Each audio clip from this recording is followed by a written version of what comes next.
Capítulo 6. Eliseu faz flutuar um machado.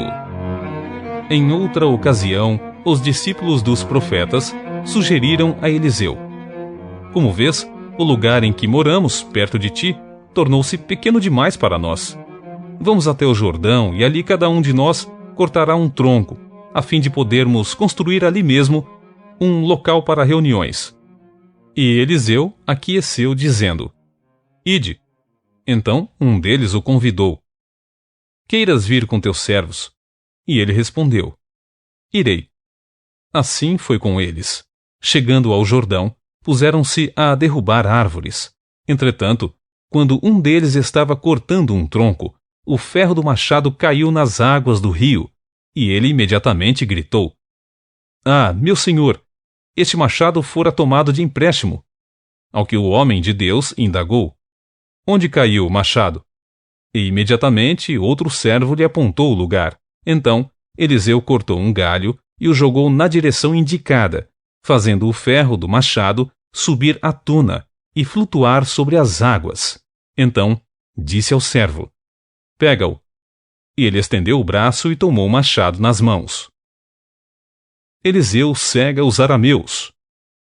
Ora, o rei de Aram, da Síria, estava em guerra contra Israel. Depois de reunir-se com seus conselheiros, decidiu: Em tal lugar erguerei meu acampamento. Mas o homem de Deus mandou comunicar ao rei de Israel: Muito cuidado com esse tal lugar, pois os sírios estão se deslocando para lá. Então o rei de Israel enviou suas tropas ao local que o homem de Deus lhe havia orientado, e assim se protegeu. Esses avisos não ocorreram uma só vez, nem duas. O coração do rei de Aram ficou muito perturbado com isso e mandou chamar seus servos e lhes interrogou: Não me podereis descobrir quem, afinal, é que está nos traindo a favor do rei de Israel? Um dos seus servos ponderou: Ó rei, meu senhor, não é isso que se passa. O profeta Eliseu, que está em terras israelitas, conta ao rei de Israel tudo quanto dizes no secreto dos teus aposentos. Diante do que o rei determinou: Ide e vede onde ele se encontra. Vou mandar trazê-lo. Então lhe informaram: O profeta está em Dotã. Ele mandou cavalos, carros e um grande exército para lá, os quais vieram de noite e sitiaram a cidade. No dia seguinte, Eliseu levantou-se ao romper da aurora e saiu. E eis que um batalhão cercava toda a cidade com cavalos e carros de guerra. Seu servo lhe indagou: Ai, meu senhor, o que haveremos de fazer?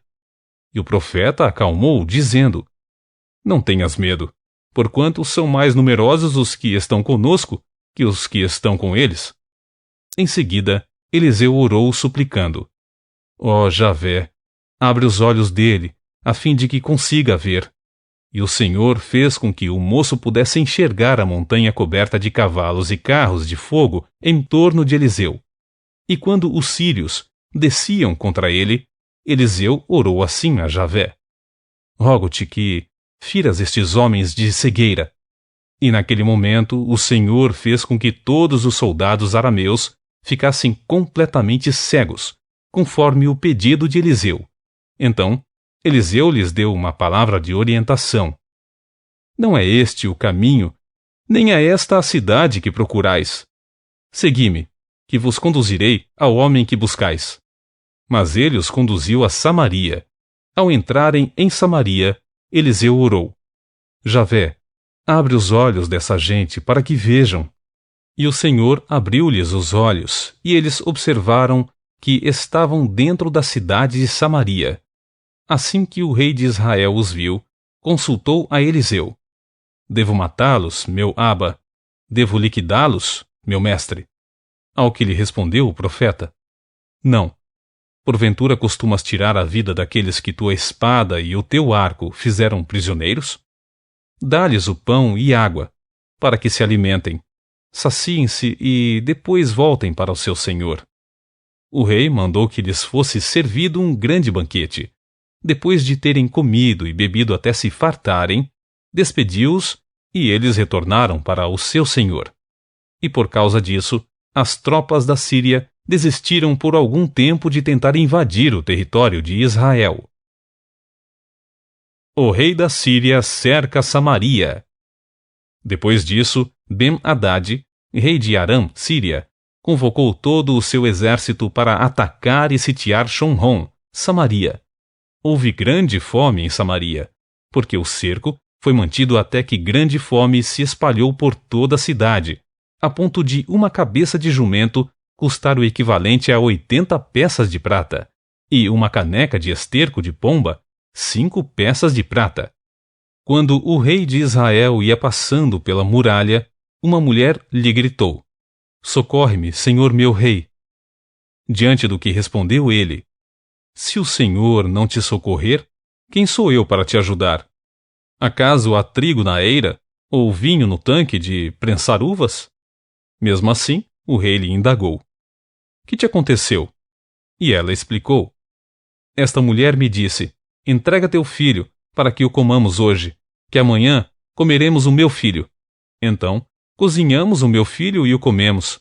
No dia seguinte eu lhe disse: agora, pois, dá o teu filho para que o comamos. Mas ela escondeu seu filho." Assim que o rei ouviu o que aquela mulher disse, rasgou as vestes enquanto caminhava pelo muro, e o povo viu que o rei vestia pano de saco por baixo, sobre a pele. Então disse o rei: "Que Deus me castigue com todo o rigor, se a cabeça de Elisha ben-Shafat, Eliseu, filho de Safate, lhe ficar sobre os ombros até o final deste dia." Eliseu estava sentado em sua casa, e os anciãos sentados com ele. O rei fez-se preceder por um mensageiro, mas antes que este chegasse até ele, Eliseu declarou àquelas autoridades: "Vistes como esse filho de assassino mandou-me cortar a cabeça? Ficai, pois, atentos. Assim que o mensageiro chegar, fechai a porta e empurrai-o, deixando-o para fora, e a porta trancada. Porventura ele não será imediatamente seguido pelos passos do seu senhor?" Quando Eliseu ainda estava falando com eles, o mensageiro chegou e declarou: "Isto é um castigo que vem de Javé. Que razão teria ainda para ter esperança no Senhor?